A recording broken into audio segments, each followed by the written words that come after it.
Olá, bem-vindas e bem-vindos a mais uma conversa. Hoje a gente vai mergulhar num documento que, nossa, não só marcou uma época, mas assim, ajudou a redesenhar o mapa da história ocidental. Com certeza. A gente está falando das famosas 95 teses. A data tradicional é 31 de outubro de 1517. Né? A fonte que a gente tem aqui se chama Debate para o Esclarecimento do Valor das Indulgências pelo Dr. Martinho Lutero. Exatamente, um título bem direto ao ponto. E a nossa ideia aqui é tentar desvendar os pontos principais, sabe? Os argumentos centrais que o Lutero apresentou. Vamos focar bastante na questão da penitência, na crítica ao papel do Papa e, claro, no ponto que causou mais faísca. As indulgências. Sim, que era o estopim, né? É importante lembrar que o texto original era, na verdade, um convite. Um convite formal para um debate acadêmico lá em Wittenberg.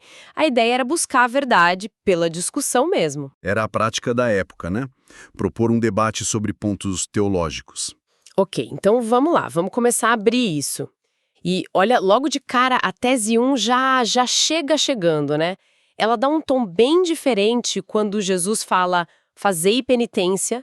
Lutero argumenta que não era tipo um ato isolado, mas que a vida inteira do fiel devia ser um estado constante de arrependimento. Exato. E a tese 2 já emenda fazendo uma distinção super importante. Essa penitência para a vida toda não é a mesma coisa que a penitência sacramental. Ah, certo. Aquela da confissão, dos atos de satisfação. Isso, como as rezas, jejuns que o padre administrava. Mas atenção, ele não diz que é só um sentimento, não. A tese 3 é bem clara. Se a penitência é só interna, sem mostrar nada por fora, sem mortificação da carne, ela seria inútil, vazia. E esse estado de arrependimento, quase um ódio de si mesmo por causa do pecado, isso só acabaria, segundo a tese 4, quando a pessoa entrasse no céu. Nossa, é uma visão bem intensa da vida cristã. Bem exigente, sim. E logo depois, o texto já entra numa área que, para a época, era super delicada. Os limites da autoridade do Papa. A tese 5 fala algo que devia soar bem ousado. Muito ousado. Diz que o Papa só pode perdoar ou liberar penas que ele mesmo colocou, seja pela autoridade dele ou seguindo os cânones, as leis da igreja. Certo. E esses cânones eram as regras internas da igreja, né? A tese 5 cria ali uma fronteira, tipo, até aqui o Papa vai. A tese 6 vai mais fundo nisso.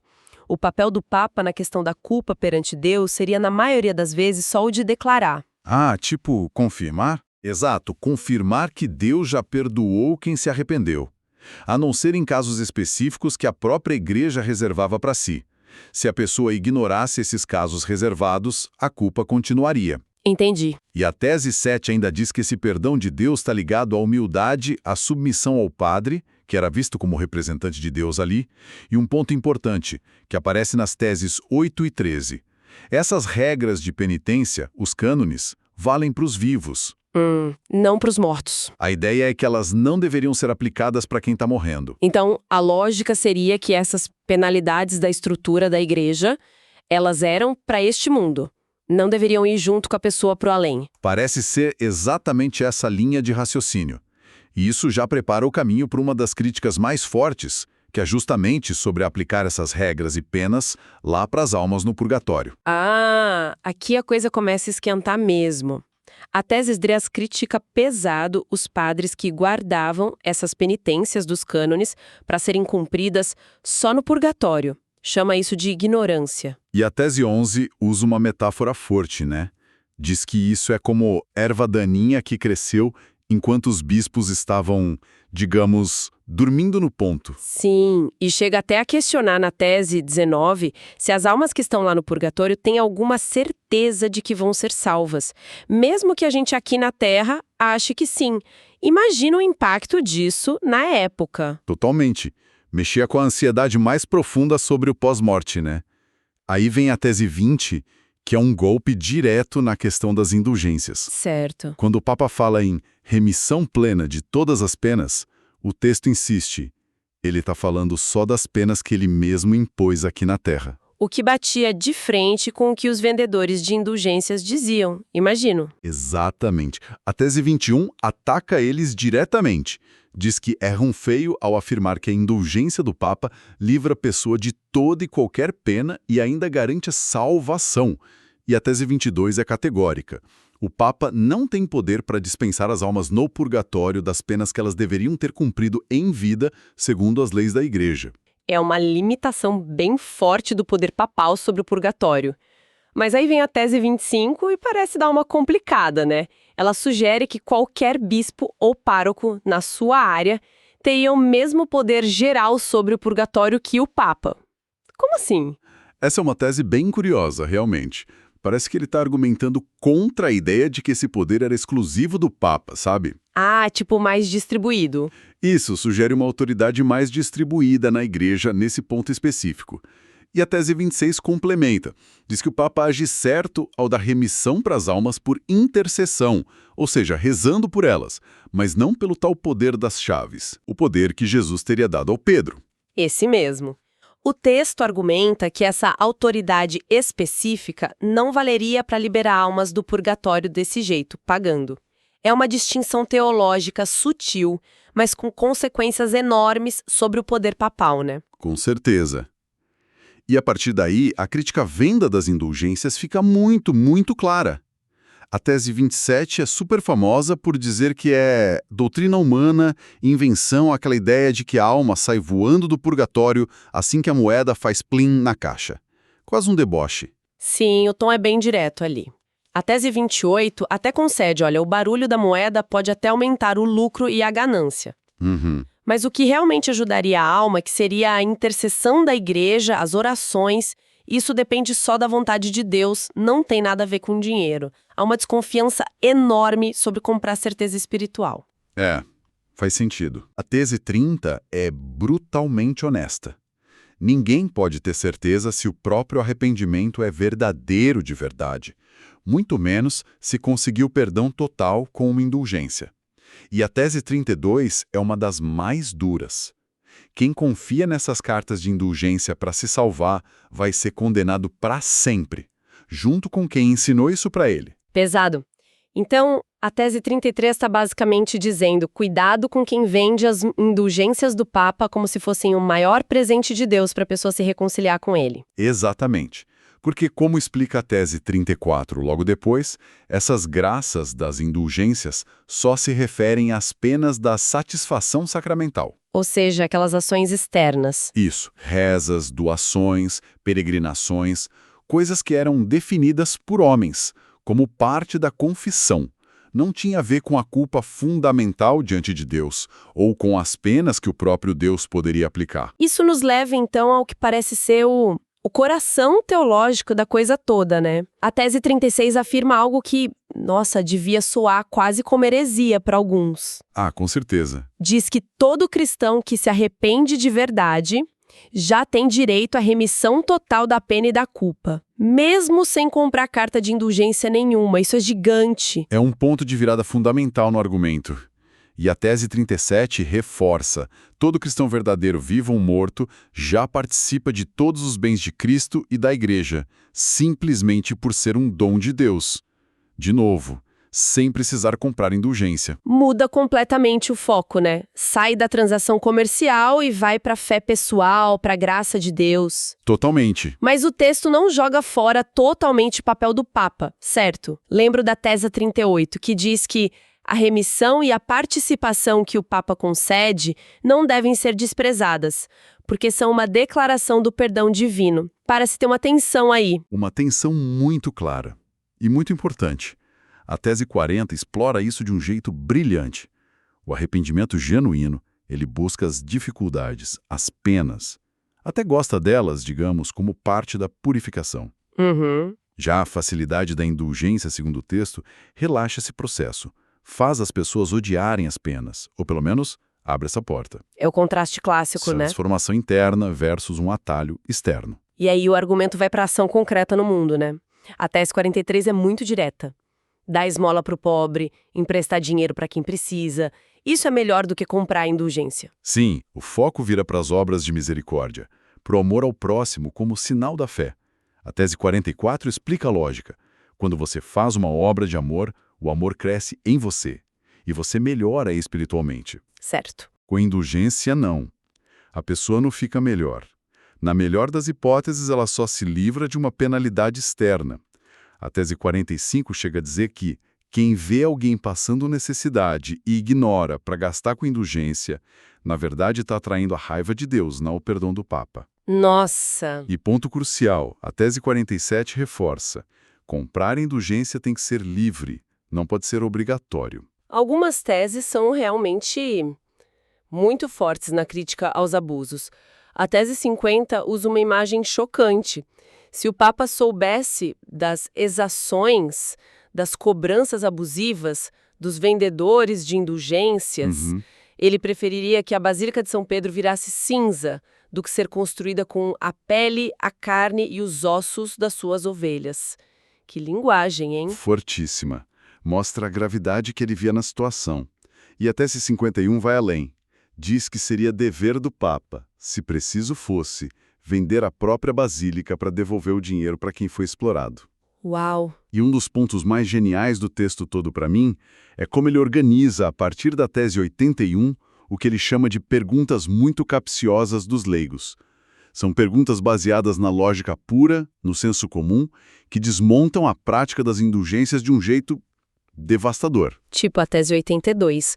Se o Papa tem o poder de tirar almas do purgatório, por que ele não faz isso por amor, que seria a causa mais justa à necessidade das almas, em vez de ficar libertando um monte de gente por dinheiro para construir uma igreja que é uma causa bem menor? É uma pergunta que acaba com a justificativa financeira, né? Exatamente. Perfeito. Ou a tese 83.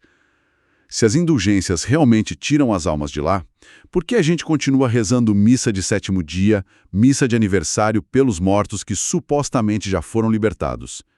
Não seria mais lógico devolver o dinheiro que as famílias deram para essas missas? Boa pergunta. E a tese 84 levanta uma questão ética que incomoda muito.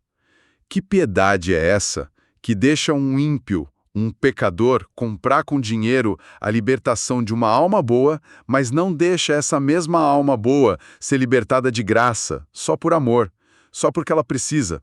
São perguntas difíceis de responder dentro da lógica das indulgências. Muito difíceis. E tem a famosa tese 86, claro, porque o Papa, que diziam ser mais rico que os homens mais ricos da Roma Antiga, os crassos, porque ele não constrói pelo menos essa Basílica de São Pedro com o dinheiro dele mesmo, em vez de usar o dinheiro dos fiéis pobres? Essas perguntas devem ter circulado muito, causado um burburinho. Com certeza. Elas trazem a crítica teológica para um nível de justiça básica, de lógica, de moralidade, que qualquer um entendia e podia se identificar. Mostram como as práticas pareciam contraditórias e injustas para quem olhava com atenção. Certo. E diante dessa crítica toda às indulgências, ao dinheiro, o texto aponta uma alternativa. Qual seria, então, o verdadeiro tesouro da igreja? Ele prepara o terreiro ali dizendo que os tesouros que o Papa usa para dar indulgências não são bem conhecidos, tese 56.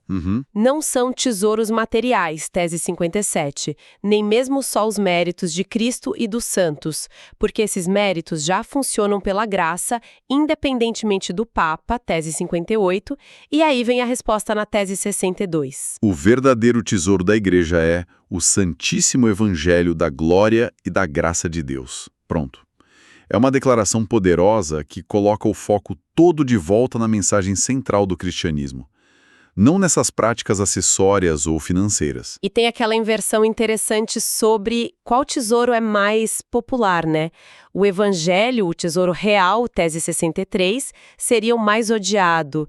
Talvez porque exige humildade, mudança de vida, faz os primeiros serem os últimos. É uma leitura forte, faz sentido. Enquanto o tesouro das indulgências, tese 64, seria o mais benquisto, mais querido.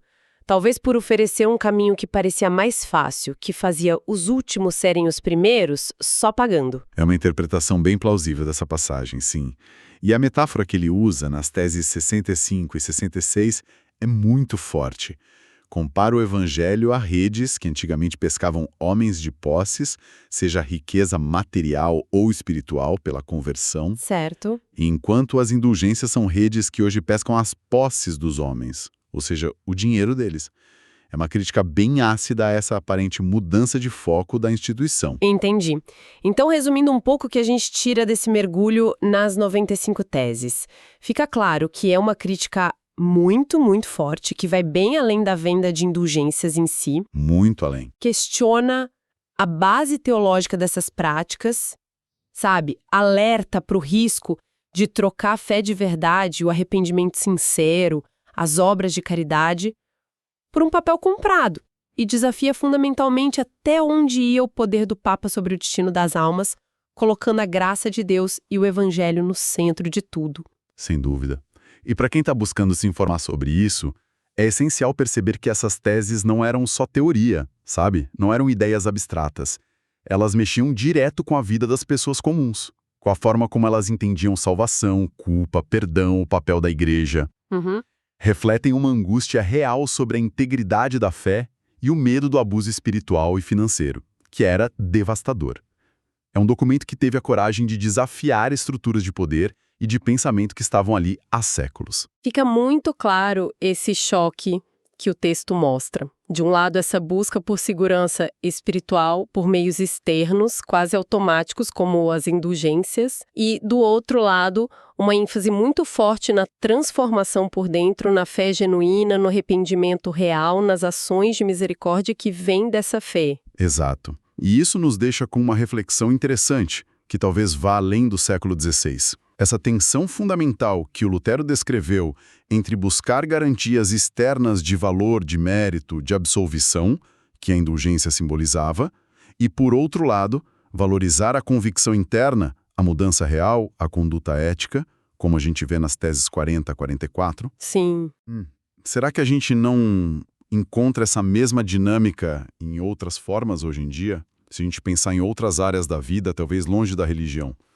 No trabalho, nos relacionamentos, na busca por status, por reconhecimento online, onde será que a gente busca as nossas indulgências modernas?